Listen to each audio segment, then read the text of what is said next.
Hi, I'm Zach Needles, editor-in-chief of Family Business Magazine. In this segment, I chat with Heath Ochroch, president of Werner Bus Lines, a transportation company whose roots date back to 1929. Heath reflects on the unusual way his family came to own the business, the company's evolution from Atlantic City casino routes to a charter-focused transportation provider, and the deeply personal challenge of stepping into leadership after his father's unexpected passing.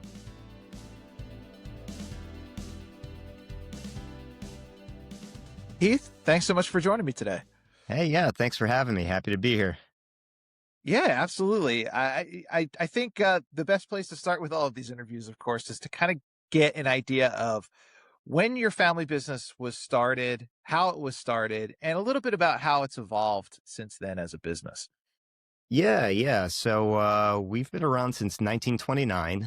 It was started by a guy named Homer Werner. My dad bought the company in 1979, and he had a insurance business, and he kind of would take the float from the insurance business and use it to acquire other companies, fix them up, and when his partnership broke up, he ended up with Warner as one of the companies. And he told me that his plan was to come in, fix it up in 6 months and sell it. And then Right. 32 years later, he was still there. I've heard a few stories that are similar to that. It's like, this is just going to be a one and done thing. We're going to kind of flip it. And then, several generations later, it's a family business. Yep. Yeah. So that was kind of how we got into that. When he took it over, it was mainly doing casino line runs almost all day, every day. The entire fleet, maybe the odd charter here and there, but over time, and I would say really after his passing was really the casino business has kind of died literally and metaphorically, and we've transitioned over to being exclusively now charter business. Gotcha. And so you and I are from right around the same area. We're both Philly guys, right? So I guess that back in those days, the casino runs were all going to Atlantic City, right? Because we didn't have casinos in every town like we do now. So it was all Atlantic Exactly. City. It used to Yeah. be you had to go down to Atlantic City if you wanted to do anything. So that Yeah. was the thing.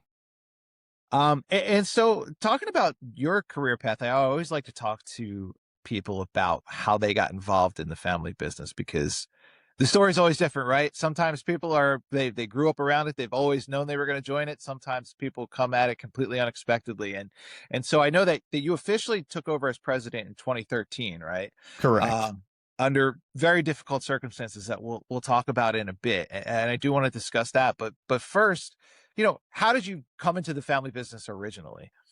Yeah, by accident, by surprise, not Yeah. intentionally. I went to college. I majored in hotel restaurant management, and I actually thought that I was going to. My plan was to own my own restaurant and be the head chef too. And Wow. so after college, I was living out in Colorado. I was working at a resort in the restaurant. Was having a really great time, but working under some really great people. And I watched the management change, and these Yeah. people that were just dedicated to their craft get basically just completely screwed over by the new management that didn't really care about them. And Yeah. at the same time, my dad was getting a little tired of doing the whole thing at the business. And so he said to me, "Hey, you can always run a restaurant. You have one shot to run a bus company." So he said, Yeah. "Come back, give it a shot and see how how you like it. And, then make your own call from there." And so that was 2005. And so I was working full time. I did take to it. I liked it. And so I was there for about 8 years before he passed. Right. And I was kind of laughing when you were talking about being a chef of a restaurant that you own, just because that sounds like a very stressful, fun, but stressful job. On the other hand, family business could be stressful too. Yeah. Uh, as I'm sure you know. And yeah, and I wanted to well, before we really get into how you became president, I should also ask, are there other family members that are involved in the business now with you, either as owners or like just or working in the business as well? No. So I'm one of four kids. Everyone growing up at some point came here and worked for dad. And Yeah. three of the four said, "Thank you, no thank you." Yeah. Yeah, my dad's management style could be, pretty intense. Yeah. Yeah, so it was not for everyone. Gotcha. Gotcha. Okay. Yeah. Yeah. Um, and so talking about how you became president, because obviously you stuck it out working with your dad. There must have been something about working with your dad that you enjoyed, or that worked for you.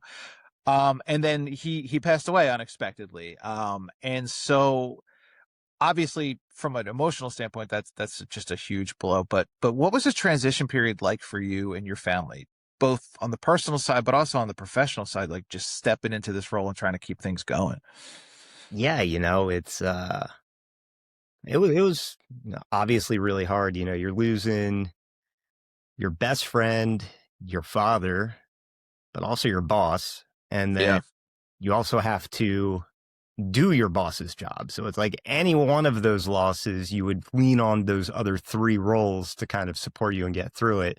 Yeah.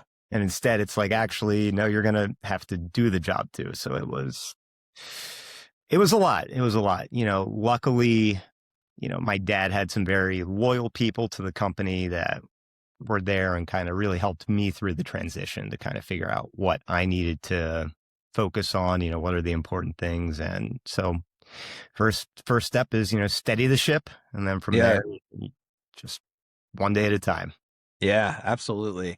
I've talked to some other family business leaders who have had similar circumstances, and they talked about how hard it is to process something like that emotionally, which you would have to do regardless of what else was going on in your life. And did you find it difficult to kind of like mourn or process that emotionally while you're also just like right away thinking about I have to step into his role and do the job that he was doing? Yeah.